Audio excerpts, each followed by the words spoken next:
पसीने वाली बहू।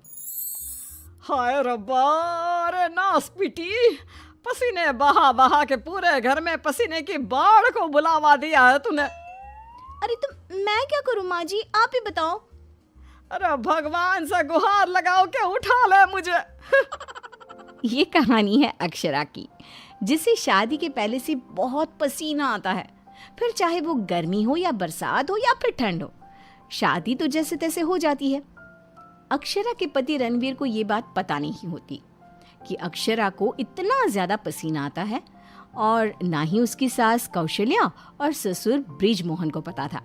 लेकिन वक्त के साथ साथ कुछ ही दिनों में अक्षरा के पसीने से सभी को काफी दिक्कत होने लगती है। तो चलिए होते हैं रूबरू इस पसीने वाली बहू से। बहू, अरे ओ अक्षरा बहू, कहाँ मर गई? क्या हुआ माँ जी, बोलिए।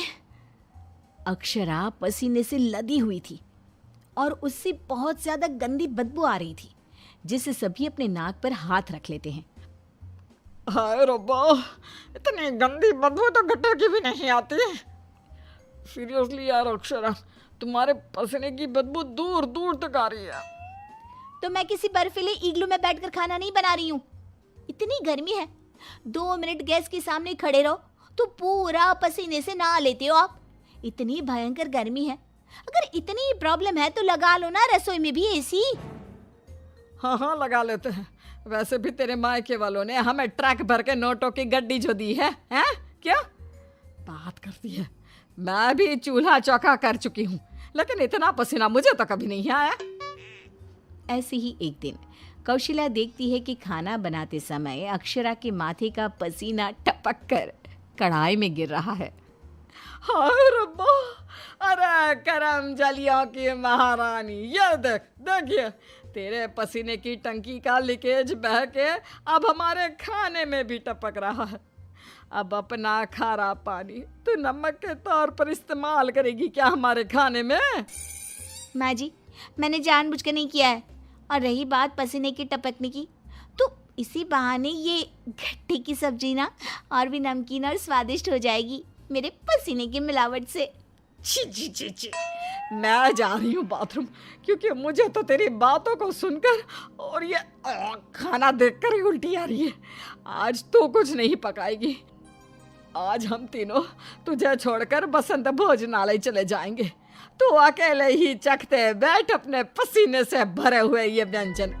अगले दिन जब रणवीर दफ्तर से घर आता है, तभी वो अपने कमरे में अक्षरा से कहता है, अक्षरा, कल बॉस की वाइफ का बर्थडे है, इसलिए उन्होंने हमें खास न्योता दिया है, तो तुम और मैं कल पार्टी में जाएंगे। मैं ब्लैक कोट पहनूंगा, तो तुम ब्लैक साड़ी पहन लो। ओके पति जी, और कोई आदेश? नहीं नहीं, आदेश नहीं, लेकिन एक रिक्वेस्ट है। वैसे तो पार्टी में एसी होगी, लेकिन फिर भी ना तुम पूरी परफ्यूम की बोतल को अपने ऊपर छिड़क के ही चलना। एक क्या, मैं तो कहता हूँ 5 चाय बोतल को छिड़क लो ना, क्योंकि अगर किसी ने तुम्हारे पसीने की बदबू को सूंघ लिया ना तो फालतू में सीन क्रिएट हो जाएगा वहां पर, ठीक है? मुंह टेढ़ा करके अक्षरा जवाब देती है, ठीक है, लगा लूंगी, खुश। अगले दिन पार्टी के लिए अक्षरा सच में 5 परफ्यूम की बोतल को अपने ऊपर छिड़क कर सज धज के रणवीर के साथ पार्टी में चली जाती है। पार्टी में एसी थी, इसलिए पहले के 15 से 20 मिनट तो कुछ भी नहीं हुआ, लेकिन उसके बाद से जो अक्षरा को पसीने छूटने शुरू हुए कि बस वो पसीने से भीग कर गीली होती ही जा रही थी, और उसकी बहुत गंदी बदबू भी आने लगी, जिसको सुनकर पार्टी के गेस्ट आपस में बात करने लगे। अरे ये इतनी गंदी बदबू कहाँ से आ रही है? शायद किसी के जुराबों की गंदी बदबू है ये। जुराबे नहीं, मामला कुछ और ही है जनाब। इतनी बड़ी 5 स्टार पार्टी में पता नहीं कहाँ से घुस गया कोई गटर का कीड़ा। तभी रणवीर अक्षरा को धीरे से कहता है, तुम्हें कहो तो ना परफ्यूम, पाउडर और साबुन से 10 बार नहाना। लेकिन तुम्हें तो पता है ना कि मुझे पसीने छूटते ही हैं, चाहे कितना भी कुछ भी कर लूं। और उनकी ये बात बगल में खड़ी एक बूढ़ी औरत सुन लेती है और वो बवाल मचा देती है। अरे बाप रे, ये गंदी महक तो यहाँ से आ रही है। रणवीर की बीवी से देखो तो पूरे कपड़े भीग गए इसके पसीने से। सभी रणवीर और अक्षरा पर बहुत हंसते हैं। रणवीर घर जाने के बाद अक्षरा को खूब डांटता है।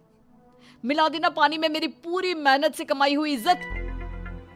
अरे अक्षरा बहू, किस मिट्टी की बनी हो तुम, जो पसीने का झरना बहता ही रहता है तुम्हारे बदन से 12 महीने और 2400 घंटे नॉन स्टॉप। अरे अभी तो इस कलमुहे के कलेजे को ठंडक पड़ी होगी। लोगों के कुंडली में मार्केश दोष होता है, लेकिन हमारी बहू की कुंडली में पसीना दोष है। अक्षरा को अपने ससुराल वालों की बातें सुनकर बहुत बुरा लगता है, लेकिन फिर भी वो कुछ नहीं कहती और अपने पसीने बहने को अपनी गलती मानकर चुप रह जाती है।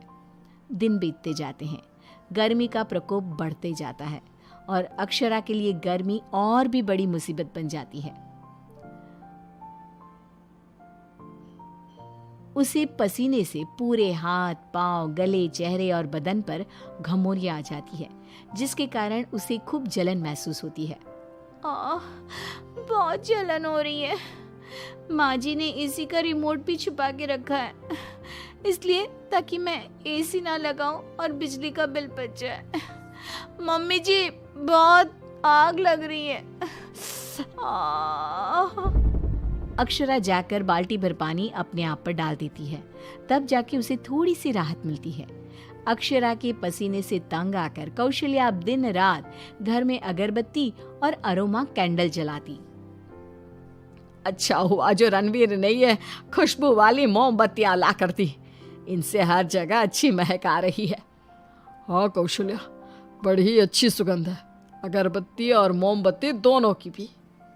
लेकिन तभी वहां पर बाजार से सामान लाकर पसीने से लदी हुई अक्षरा आ जाती है और उसके पूरे बदन से बदबू आ रही थी और बाल तो पूरे पसीने से भीग गए थे और फर्श पर पसीने की बूंदें भी टपक रही थी। और ये बदबू इतनी तेज होती है कि मोमबत्ती और अगरबत्ती की महक को फेल कर देती है।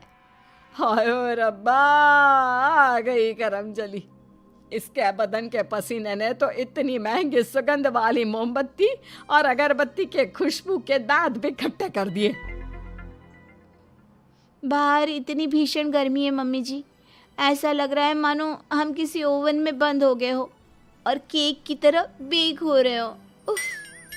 दिन ब दिन अक्षरा का पसीना दुश्वार कर देता है सबका जीना।